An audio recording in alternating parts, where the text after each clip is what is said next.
ci justice bi day def la mu waxoon ca campagne ba. oui. Imaginez un premier ministre nekk candidat ñu koy agressé une fois 2 fois. 3 fois ba mu mujj maar mu ni waa man lii de su ma bëggoon neex tey mu dakk parce que ministre de la justice ak ministre de l'intérieur maay seen kilifa ku ma ci oowoon tey ba nga ñëw. sama bureau man la demal jàpp diw da nga koy jàpp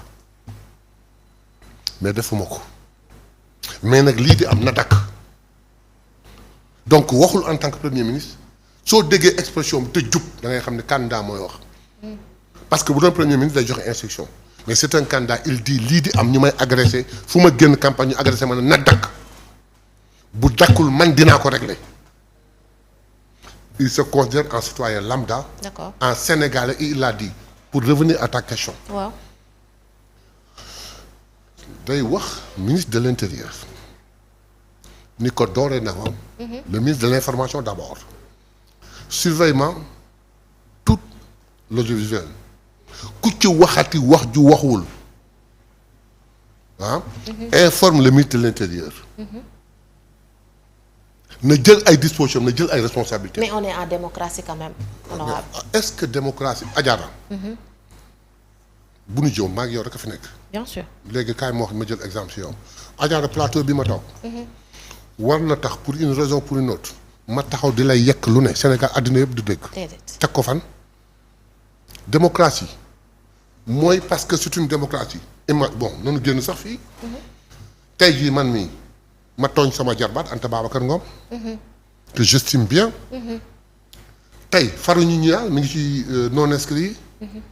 tey jii plateau bi ñu ma offrir war na mën a tax ma toog di waxante ak Anta Babacar ba Ngom ba dugg dans sa vie privée. déedéet. pourquoi. mais démocratie respect ci la bokk. alors exactement. tey jii man mii su may wax nii di wax ba tudd ko moom wala ma tudd le gosse Fall là le journaliste là Pape Djibril Fall. mën naa critiquer ses propos. mën naa critiquer ay waxam. mën naa contredire ay waxam. mais je n'irai jamais mbubboo démocratie au point de parler de sa vie privée. je ne peux pas. donc démocratie qu'on laisse la démocratie là-bas. qu'on parle de la correction communicationnelle. d'accord. boo toogee nga xam looy wax. Adjara maag yow ñooy wax. wala nga wax may contredire d'accord ma ci li nga wax dara. ma teg ay argument yu leer nañ te yem foofu ca la ñuy wax. waaye Adjara lu muy fanaanoo lu mu yendoo lu mu sol kuy mbokkam ça m'intéresse pas ça n'intéresse pas le peuple ci beneen fànn xëy na. donc attendons de dire liberté d'expression. démocratie. ça va aller jusqu'où tey jii yoo xam ne ma def discrétion. gis naa benn vidéo où un gosse mais saaga yu bon yi mu saaga Ousmane Sonko ba pare wax ni ñi ko voté ñëpp saaga bu bon a bon ça on va le mettre dans le compte de la démocratie. non. ça on le met dans le compte de la liberté d'expression. du tout. ah voilà donc comme je dis su situation amee. ministre de l'information suit ak CNRA et consort ñi nga xam ne mooy am responsabilité.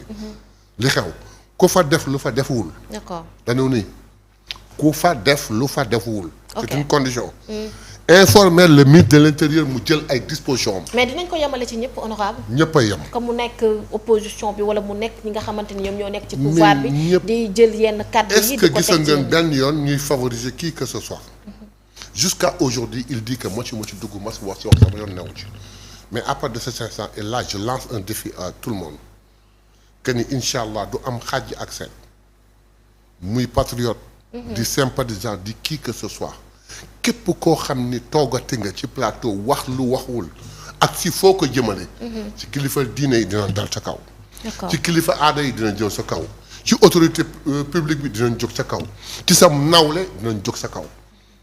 li ñuy séntu daal mooy toog ci plateau yi wax actualité wax économie wax leneen mais dans la correction loolu lay ñanta loolu lay avancé loo réew mi ci respect. d'accord ci mbir moomu dañu dégg ki nga xamante ni moom moo di le premier ministre tamit ci ay kàddoom parce que là tout le monde a compris bi muy indexé ñi nga xamante ni jàpp na ni wala sax ni mu koy waxee soi-disant chroniqueurs yi nga xamante ni dañ leen di fay ñuy nekk ci plateau yi wala ñi nga xamante ni amuñu sax certificat bi loolu amee nag gis nañ ci période boobu wala ci même jour boobu noonu presque ci la ñu interpellé woon kenn ci chroniqueur yooyu noonu ba ci lañ ko teg loxo jamono ji mi ngi ca prison bu Rebeuss le fait que le premier ministre déjà comme ni mu ko waxee di indexé koo xamante ni il n'a même pas de certificat jàppoo ni niveau bi dafay xaw a wàcc tuuti. ci niveau bi mosul wàcc te du wàcc. ah. tombé waral ay gaaf Ousmane Sonko buy wax. waaw du tenir compte ci actualité bi di xew ak li war a xew. xamu ko li mu ci wax rek mooy il fait un constat il est plus renseigné que toi et moi. bien sûr. la plupart ñi nga xam dañ leen di yóbbu ci plateau yi c'est des personnes yoo xam ne à niveau ñu baal ma wax expression bi niveau boo xam ne kawewul trop. kii tailleur la kii BFM sax amu ko ah kii BFM la am seen niveau kawul te ku leen gis xam ni waxewuñu seen sago bu demee ba xam ni ñoom dañ leen di wax loo il est passé rapidement sur ça mais dans cette logique ki mu adressé wu mooy ki nga xam ne moom la ñu wax ni moo nekk seen gannaaw en disant que une fois que ces gens-là seront balayés j'espère que vous oserez venir vous-même et dire ce que vous avez à dire c'est des gens qu'on néglige c'est des gens yoo xam dañ leen war a yar rek maintenant ki ñu yóbbu fale tombé waral ay gaaf qu'est-ce qu'il a dit ensuite nga may ma dindi benn amalgame waaw dama dégg des personnes très mal intentionnées ñuy wax ni woy bi ñu ko convoqué moom ak ñaari journalistes yi. bi ñu waxee lii dañu écarter ñaari journalistes yi bàyyi leen moom ñu téye ko. c'est vrai ñu convoqué borom site bi ndax xam nga kii mu ni déedéet. lu tax turam nga def ko site bi mu ni dama ko fan mais koo xamul di nga ko fan danaan mosuma gis waaye bul ñu xamuma ko danaan mosuma ko gis. masuñu am contact physique masuñu wax téléphone. mais dama ko fan ba tuddee ko ça passe ñu ni non comme ki ñuy wax moomul site bi dañ ko waroon bàyyi mu ñibbi non le contenu li nekk ci site bi li mu wax. que le peuple exige une autopsie. contenu bi moo tax ñu téye ko du ko moom site bi bu fekkoon dafa moom site bi dafay gën a garaaw ensuite moom lan lay tontoo. non man mënuma sax bind bay bind. waaw. moom mën na créer site dan ko créer mën na def montage vidéo quelque dan ko koy defal mënul bind dan koy bindal donc loolu du lay. et croyez-moi. kenn yéenewul kenn kaso. mais crois-moi ce gosse là il fallait qu'on l'arrête qu'on le stoppe. bu demee bay négliger les forces de défense et de sécurité les enquêteurs en disant xeeb naa leen man dama bëgg directement dialogue procureur c'est que je ne sais pas il avait poussé des ailes il se croyait pour être je ne sais quoi un intouchable quoi mais on est dans une république que le premier ministre ait parlé hier qu'on l'ait arrêté aujourd'hui que le premier ministre ait parlé le matin qu'on l'ait arrêté le soir ça n'a aucune importance.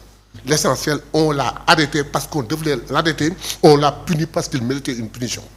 loolu moo am solo. li ñu ñaan nag. mooy ñu yéene ko parce que dégg naa ñaari daam wax kenn ki ne mooy yaayam alors que c'est pas vrai mais dégg naa il paraît que sa propre maman a pu être désolée donc ñu ñaan yàlla dimbali ko mu génn ci léegi jàmm te bu ci génnatee mu defaru te déggu ndigalu yaayam. bu mu bëgg Ousmane Sonko c'est son droit.